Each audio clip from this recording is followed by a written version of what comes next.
भारत के पास कभी मध्य एशिया में एक अहम ठिकाना था, ताजिकिस्तान में एयरबेस, जिससे भारत को अफगानिस्तान और पूरे क्षेत्र में रणनीतिक पहुंच मिलती थी। लेकिन अब 2 दशक बाद भारत ने वो ठिकाना खो दिया है।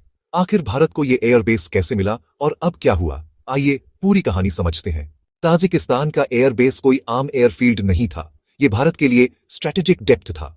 इससे भारत अफगानिस्तान पर नजर रख सकता था और मध्य एशिया में अपनी मौजूदगी दिखा सकता था। लेकिन अब ये रणनीतिक बढ़त खत्म हो गई है। भारत की मौजूदगी ताजिकिस्तान में 1990 के दशक में शुरू हुई, जब अफगानिस्तान में गृह युद्ध चल रहा था और तालिबान का उदय हो रहा था। भारत ने नॉर्दर्न अलायंस का साथ दिया। भारत ने फरखौर एयरबेस पर एक सैन्य अस्पताल बनाया, जहां नॉर्दर्न अलायंस के घायल लड़ाकों का इलाज किया जाता था। यही भारत की ताजिकिस्तान में पहली मौजूदगी थी। 2000 के दशक की शुरुआत में भारत ने फरखौर से आगे बढ़कर ऐनी एयरबेस को विकसित किया, जो दुशांबे के पास है। भारत ने पुराना सोवियत एयरबेस रेनोवेट किया, रनवे बढ़ाया, हैंगर बनाए और बेसिक इंफ्रास्ट्रक्चर में निवेश किया। ये भारत का मध्य एशिया में एक संभावित सैन्य ठिकाना बन गया। भारत ने यहां कभी स्थायी लड़ाकू विमान नहीं रखे।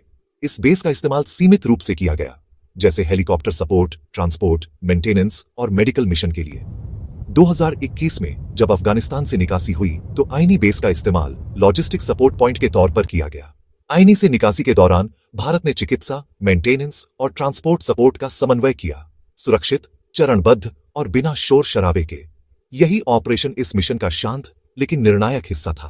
अक्टूबर 2025 में कई भारतीय और अंतर्राष्ट्रीय मीडिया रिपोर्ट्स ने बताया कि भारत ने ताजिकिस्तान के आईनी एयरबेस से अपने सभी उपकरण और कर्मियों को हटा लिया है। भारत और ताजिकिस्तान के बीच जो व्यवस्था 20 सालों से चल रही थी, वो अब समाप्त हो चुकी है या नवीनीकृत नहीं हुई। यानी भारत ने शांतिपूर्वक अपना ऑपरेशन बंद कर दिया। निकासी के बाद आईनी धीरे धीरे शांत हुआ, समर्थन वाहन लौटे, हैंगर बंद हुए और उड़ानें घटती गईं। ये संकेत था कि समझौता आगे नहीं बढ़ रहा। भारत ने उपकरण समेटे, स्थानीय भागीदारों संग हैंडओवर पूरा किया और नियंत्रण औपचारिक रूप से ताजिक अधिकारियों को सौंप दिया। एक सुव्यवस्थित, चरणबद्ध समापन। भारत के बाहर निकलने के कई कारण बताए जा रहे हैं। एक, राजनयिक संतुलन। ताजिकिस्तान के रूस और चीन से गहरे सुरक्षा संबंध है। ऐसे में भारत की सैन्य मौजूदगी उनके लिए राजनीतिक रूप से संवेदनशील थी। 2, रूसी दबाव। रूस मध्य एशिया में अपने प्रभाव क्षेत्र पर सख्त नजर रखता है। आईनी बेस पर भारत की बड़ी मौजूदगी को रूस और चीन दोनों ही सहज नहीं मानते थे। 3, लागत और उपयोगिता। विदेशी एयरबेस को चलाना बहुत महंगा होता है, जबकि भारत इसका इस्तेमाल केवल जरूरत के समय करता था, इसलिए इसकी उपयोगिता घटती जा रही थी।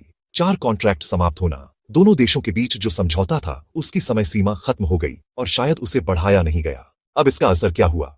भारत ने मध्य एशिया में अपनी फॉरवर्ड रीच खो दी, यानी अफगानिस्तान या क्षेत्रीय संकट में तत्काल प्रतिक्रिया देना मुश्किल होगा। यह दिखाता है कि मध्य एशिया में भारत का प्रभाव सीमित है, जहां रूस और चीन पहले से मजबूत हैं। लेकिन यह कोई सैन्य हार नहीं है। भारत ने अपनी मौजूदगी खुद वापस ली, न कि किसी हमले या कब्जे के कारण। आगे भारत के पास कई रास्ते हैं।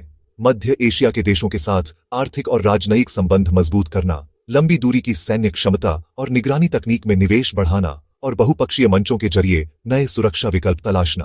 कुल मिलाकर इंडिया को अब रनवे से ज्यादा डिप्लोमेसी पर भरोसा करना होगा। आईनी और फरखौर की कहानी हमें याद दिलाती है कि बेस सिर्फ रनवे नहीं होते, बल्कि डिप्लोमेसी का आईना होते हैं।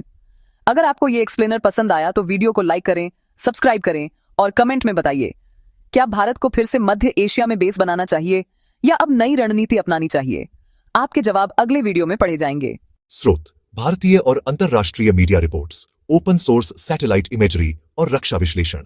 संकलन और तथ्य जांच हमारी रिसर्च टीम। देखने के लिए धन्यवाद और ऐसे विश्लेषणों के लिए चैनल को फॉलो करें। अगले एपिसोड में मिलते हैं।